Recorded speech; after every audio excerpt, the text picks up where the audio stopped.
Well, what was not digital and on a video game was, last night's game, Suns versus Clippers. It seems as though the Clippers have done the unthinkable again, which is 3 times in a row. They have made an adjustment in game 3. Wait. It's not unthinkable? The unthinkable, they won one game when Devin Booker and Chris Paul played like trash. Okay. One game. Well, here we go. Let's jump into it then. I don't think they've done the unthinkable. Now, the unthinkable is if they can win it tomorrow. Now it's 2-2. There's no way Devin Booker. Well, you know what I don't like about the NBA? It's like the first quarter, I touch you, it's a foul. The third quarter, I touch you, it's not a foul. The fourth quarter, it may be a foul this time. They need to get some consistency, man. Like, you don't know what's a foul, what's not. I can be aggressive this quarter. 2 minutes left in the quarter. I can't be that aggressive anymore. Like, they need to get some consistency in what's a foul, what's not a foul, and call it like that throughout the game. But the unthinkable? No. The Clippers need to tie it up and then win the series 4-2. And that's the unthinkable because they've done it already. But this Phoenix team, I think losing Cameron Payne with that ankle that hurt, they just weren't as explosive with Chris Paul back in the lineup. They're going to have to find a way to get Devin Booker open. And he just got to knock down shots. It's simple. He didn't knock down the shots he normally makes. Yep. What you got, I can't sit here and agree with you, TJ, and say that Devin Booker and Chris Paul played like trash. I think they went out and played the best basketball that they could, but the Clippers just made an adjustment. And you know what the adjustment is? It's Patrick Beverley. This dude is like a little bulldog. And make the referees call it. Man, he's a little bulldog. He has changed the whole defensive mentality of this basketball team with his tenacity, getting up in Devin Booker, forcing him right. He's not letting them go left. And one of the things that I have a problem with this series is that everybody was like, Chris Paul's been out for 11 days with the safety protocols and COVID and all those things. But to me, watching that game last night, Cameron Payne is a better option than Chris Paul is right now. Oh, here we go. I'm just saying. Here we go. Marcellus was saying this and talking about it's going to change the game. And my gosh, come on, man. It seemed that way yesterday. You got to understand. You got to understand what it is from a matchup standpoint. Cameron Payne can get to the basket when he wants to, and you have to guard him behind the 3-point line. They get up and down the floor. They play with a different tempo when Cameron Payne's in the game, and what that forces to do when Cameron Payne is able to get into the paint, it leaves more wide open shots for Devin Booker. But when Chris Paul's in the game, they're more of a half-court basketball team.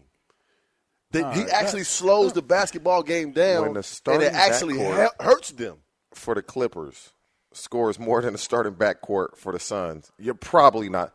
When Reggie Jackson and Patrick Beverley scores more than Chris Paul and Devin Booker, you're probably going to lose the game. I mean, that's simple. To me, that's the point I was heading towards is that, look, when you think about it, they just didn't – you had no guys break 20 points.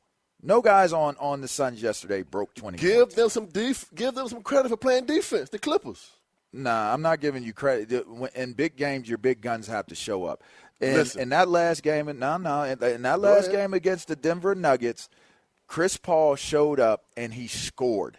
Devin Booker scored. Even Jay Crowder at moments in time having some weak moments, but has at many times has scored. He only put 9 points up last night. They did not come to the game offensively last night. 10 for 40. That's all I'm going to say. 10 I for think 40. It's difficult. I think it's difficult to say that Chris Paul and his ability to facilitate, even if it's a half-court game, like I understand tempo, Plex, but even in a half-court game, you got to think that the facilitating that Chris Paul is able to do is going to create those spaces and those open shot opportunities as well. These guys got to knock down the shots. They're not making enough shots, and that includes Chris Paul creating his shot at that elbow or facilitating and getting deep enough where if they want to take the elbow shots away from him that somebody is left open to shoot, they got to make the shots, guys. I mean, I don't think it's anything other than that. But at the same time, it comes down to the Achilles heel of the Phoenix Suns is Devin Booker has to be spectacular every night. And it's not going to happen. If he doesn't score 25 or 30 points, then the Suns don't have a chance to win a basketball game.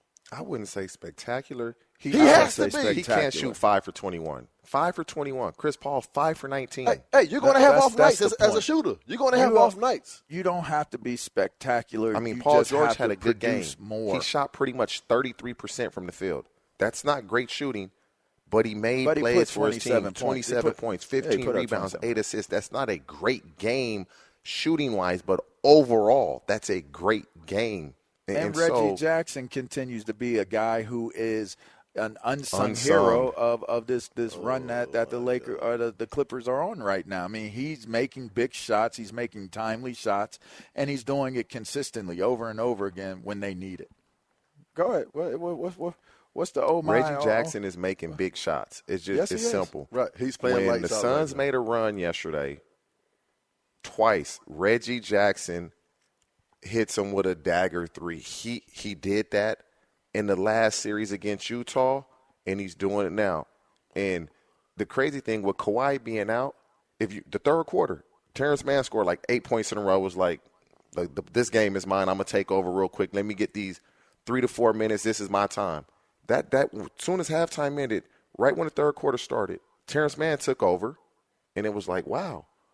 Everybody just give him the ball. He was hustling. He was getting rebounds. He was giving them extra possessions. The Suns aren't playing that way. But it's going to be interesting.